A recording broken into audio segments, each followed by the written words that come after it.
Le système des transferts dans le football a été modifié après l'arrêt Bosman, suite à une négociation, et a abouti à un nouveau règlement de la FIFA en 2001. Les effets de la réglementation de 2001, au regard des objectifs qui avaient été assignés à cette réglementation, ils sont clairement insuffisants et ça explique la remise en cause de la réglementation.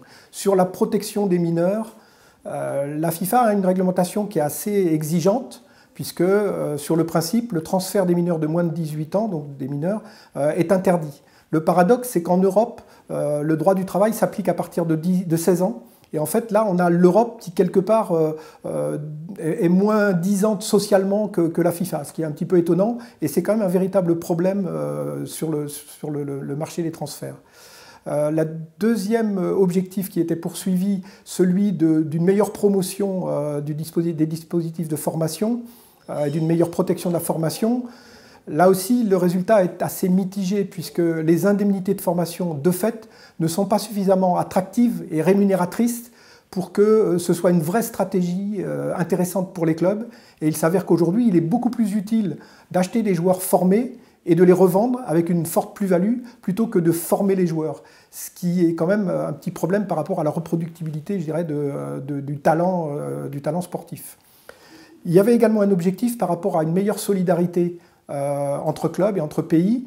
Là, il y a un mécanisme nouveau qui a effectivement été mis en place avec une indemnité de solidarité qui de fait fonctionne, mais les objectifs qui étaient placés à hauteur de 5% en fait, du total des montants de transfert sont assez loin d'être atteints, puisque dans l'étude que nous avions réalisée pour la Commission européenne, il apparaissait que réellement 1,8% à peu près des indemnités de transfert faisaient l'objet d'une indemnité de solidarité reversée vers les clubs amateurs et les pays formateurs.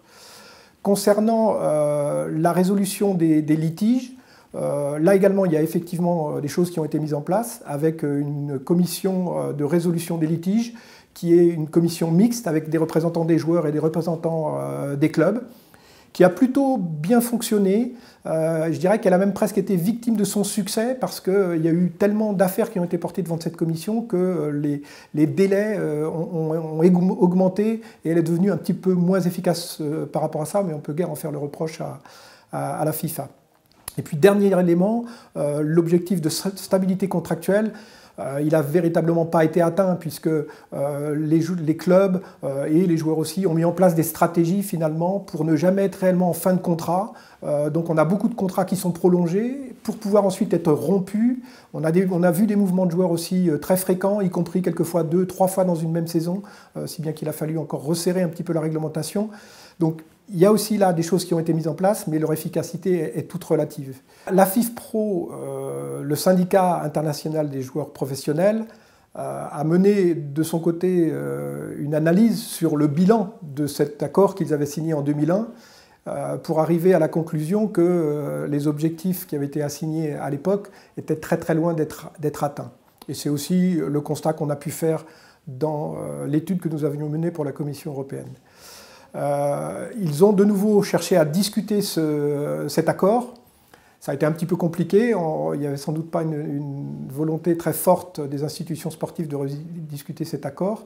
Ils ont donc décidé de passer à la vitesse supérieure en déposant une plainte de nouveau en 2015 devant la Commission européenne pour atteinte aux droits européens et pour imposer finalement une nouvelle négociation de cet accord concernant les transferts de joueurs.